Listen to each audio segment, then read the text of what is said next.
तो चलिए छात्रों, क्लास आपका 7वीं का विषय यहाँ पे हिंदी का वार्षिक एग्जाम का यहाँ पे पेपर आपका आ चुका है। यदि ये पेपर आप यहाँ पे कर लेते हैं तो आप यहाँ पे वार्षिक परीक्षा के हिंदी के पेपर में आप यहाँ पे 60 में से 60 नंबर लेके आएंगे। इस बार आपका पेपर यहाँ पे देखिए 60 अंकों का होगा। पूर्णांक की बात करें और प्रश्नों की संख्या इस बार आपका 24 आपका नंबर का होगा।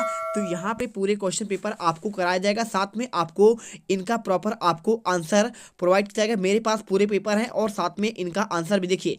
टोटल आपको यहाँ पे 24 क्वेश्चन है और आपको मैं यहाँ पे 24 क्वेश्चन के आपको आंसर दूंगा। लास्ट देखिए आपको टोटल आपके 24 क्वेश्चन देखिए 21 से लेकर आपके 24 क्वेश्चन आपको यहाँ पे लघुत्तरी वाले हैं। ठीक है, तो यहाँ पे आपके 5-5 वाले को 5-5 नंबर क्वेश्चन आपके यहाँ पे 24 है। टोटल आपके इसमें 24 क्वेश्चन और आपको मैं यहाँ पे देखिए लास्ट आपका 24 यहाँ पे सारे क्वेश्चन के आपको आंसर दूंगा। चलिए फटाफट यहाँ पे वीडियो को स्टार्ट करने से पहले यदि आप चैनल पर पहली बार विजिट कर रहे हैं, वीडियो को दिल से लाइक करें, चैनल को सब्सक्राइब करें। और आज के इस पेपर में रियल क्वेश्चन पेपर का आपको रियल आंसर प्रोवाइड करने वाला हूं। देखिए सबसे पहले बात करें तो आपको वर्कशीट करना आपको यहां से प्रारंभ करना है। आपका यहाँ पे देखिए महत्वपूर्ण निर्देश लिखा गया है। आपको पहला क्वेश्चन लिखा है, देखिए प्रश्नों को पढ़कर आपको सही विकल्प चुनकर लिखना है। पहला क्वेश्चन क्या लिखा है, यहाँ पे क्वेश्चन लिखा है डेंगू के समान लक्षण है। आपको पहला क्वेश्चन दिया गया है। तो आपको भी देखिए तेज बुखार होगा, पीठ में दर्द होगा, त्वचा पर दाने होगा या फिर मुंह और नाक में खून आना। तो आपको राइट आंसर आपको यहाँ पे देखिए यहाँ पे लगाना है। आपको कौन सा ऑप्शन, आपका यहाँ पे सी नंबर आपका राइट होगा, यानी आपका पहला भी सही है। तेज बुखार भी आता है और इसके बाद देखिए त्वचा पर दाने भी आते हैं और आपका मुंह और नाक से खून भी आपका आता है। तो यहाँ पे आपको सी नंबर करना है। और इसके बाद क्वेश्चन आपका देखिए सेकंड आएगा, क्या आएगा देखिए, सामूहिक और सांस्कृतिक में समानता के आधार पर आपका क्या है, आपको समानता का आधार बताना है।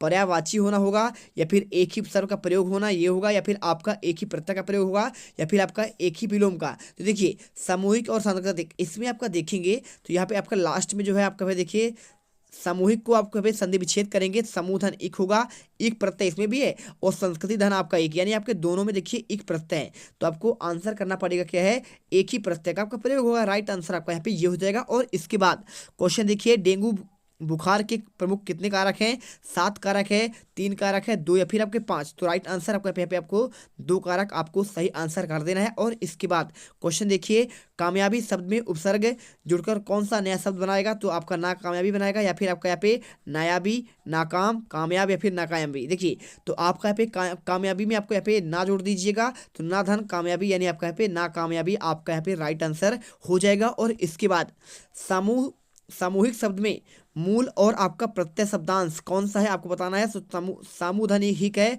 समूह धन एक है या फिर सामूहिक है, या फिर देखिए तो सिंपल सी बात है समूह धन आपका एक इसमें आपका राइट आंसर होगा। और इसके बाद क्वेश्चन देखिए छठा नंबर, मध्य प्रदेश में वन विहार आपका राष्ट्रीय उद्यान कहाँ पे है, सिमली, छिंदवाड़ा, भोपाल, शहडोल या फिर आपका शिवपुरी। तो आपका राइट आंसर देखिए मध्य प्रदेश का वन विहार राष्ट्रीय उद्यान आपका पे भोपाल में आता है। तो आपको राइट आंसर आपका पे बी नंबर भोपाल करना पड़ेगा। इसके बाद क्वेश्चन दिया 7वां, शाला में इसी तरह का आयोजन कौन सा हो सकता है। तो यहाँ पे देखिए परीक्षा का आयोजन, खेल प्रतियोगिता, शाला समिति की बैठक, स्वच्छ शिखर का आयोजन। तो आपको आंसर यहाँ पे बी नंबर खेल प्रतियोगिता आपको आंसर लिख देना है। और इसके बाद क्वेश्चन देखिए यहाँ पे आपका दिया गया है आठवां डेंगू के आपके मुख्य धारक कौन से हैं, संक्रमित मनुष्य होगा, संक्रमित मक्खी होगी, संक्रमित मधुमक्खी होगा या फिर आपका संक्रमित मच्छरदानी। तो आपका राइट आंसर देखिए आपका इसमें संक्रमित आपका मनुष्य यहाँ पे आपका डेंगू की मुख्य कारक होगा। यदि मनुष्य को एक बार फैल चुका है दूसरे मनुष्य में फैलने का यहाँ पे आपका इसका डर होता है। और इसके बाद 9 नंबर, सांस्कृतिक कार्यक्रम में भाग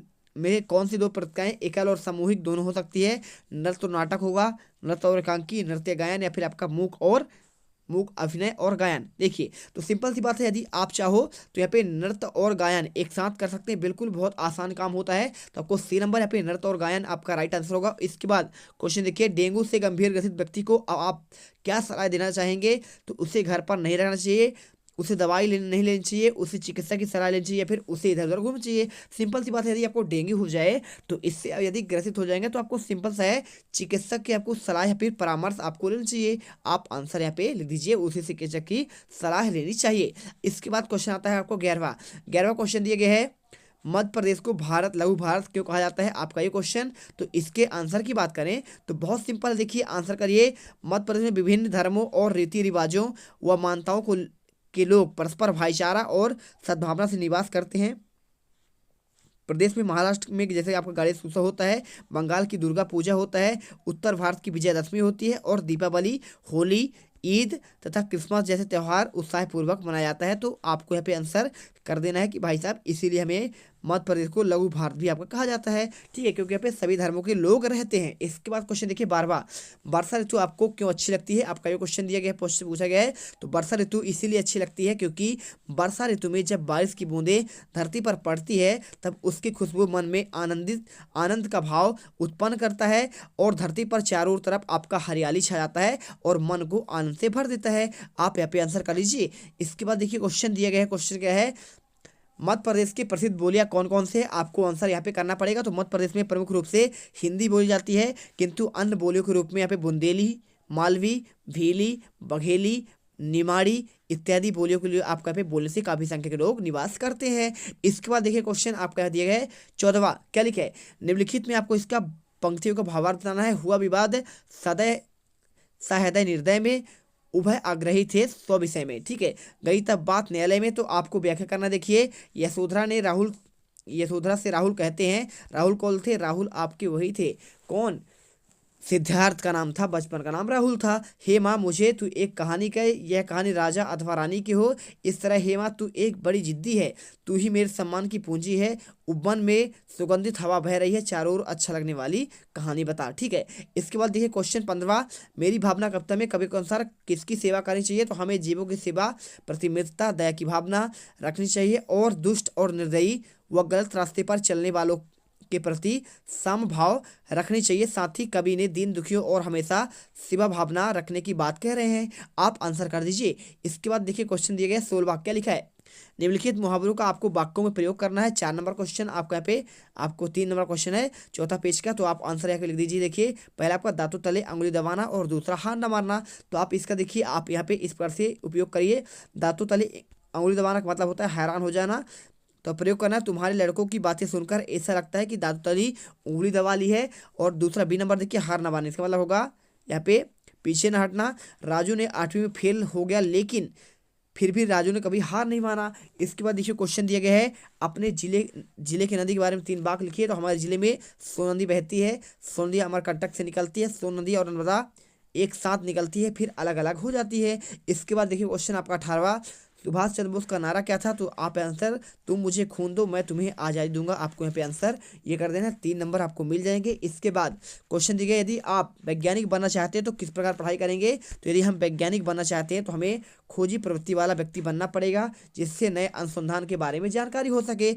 आपको यहाँ पे 3 नंबर मिल जाएंगे। इसके बाद देखिए यहाँ पे क्वेश्चन दिया गया है आपका, यहाँ पे आंसर कर दीजिए कि एकत्रित की जाए और एक वैज्ञानिक बनकर देश की सेवा कर सके। क्वेश्चन 20वां, निम्नलिखित का समासिक पदों में विग्रह करना है। राजपुत्र, देशभक्ति, देश निकाला। तो इसके आंसर की बात करें तो देखिए एक साइड आप यहाँ पे पद लिखिए। राजपद का हो जाएगा राजपूत को होगा राजा पुत्र, देशभक्ति को हो जाएगा देश के लिए भक्ति और देश निकाला को हो जाएगा देश से आपका निकाला, ठीक है। चलिए इसके बाद देखिए दीर्घ उत्तरीय क्वेश्चन दिए गए हैं, नीचे दिए गए प्रश्नों के उत्तर लिखिए। औपचारिक और अनौपचारिक आपका पत्र में अंतर करिए कोई 5। तो आप इसका आंसर देखिए पूरा, आपको आंसर इसका औपचारिक पत्र और अनौपचारिक पत्र का आंसर मिलेगा। साथ में देखिए इसके बाद आपका यहाँ पे आता है आपका 22वां, रसों के नाम और उनके आपको स्थायी भाव देना है। साथ में इसके बाद आपको यहाँ पे क्वेश्चन देगा 23वां, किन्हीं 2 महापुरुषों के बारे में आपको 5-5 वाक्य लिखना है। चलिए आपको आंसर पहले इसका देते हैं। तो महात्मा गांधी के बारे में आप यहाँ पे 5 वाक्य लिख दीजिए।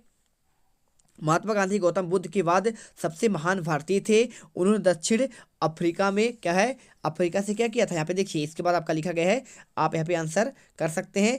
आपको इसके बाद देखिए क्वेश्चन आप इसे करिए और इसके बाद क्वेश्चन आपका लास्ट आता है, आपके विद्यालय प्रति क्या क्या कर्तव्य हैं? आपको 8 से 10 वाक्य करने हैं। तो इसका आंसर देखिए हम आपको नेक्स्ट वीडियो पर देंगे और पूरे आपके 24 पेज तक के आंसर देंगे। 8 पेज है यहाँ पे, अगले पार्ट में को पूरे 21 से लेकर 24 तक के बड़े आंसर आपको मिल जाएंगे। तो इसके लिए आपको वीडियो का वेट करना है जिससे आपको पार्ट 2 में सारे आंसर आपको दे दिए जाएंगे। आप वहाँ पे अच्छे से कर लीजिएगा, एक एक क्वेश्चन का आंसर आपको दे दिया जाएगा जिससे आप यहाँ पे कक्षा 7वीं के वार्षिक मूल्यांकन के आप पेपर में यहाँ पे टॉपर बन सको और यहाँ पे गर्दा बचा सको। मिलते हैं नेक्स्ट वीडियो पर। जय हिंद, जय भारत।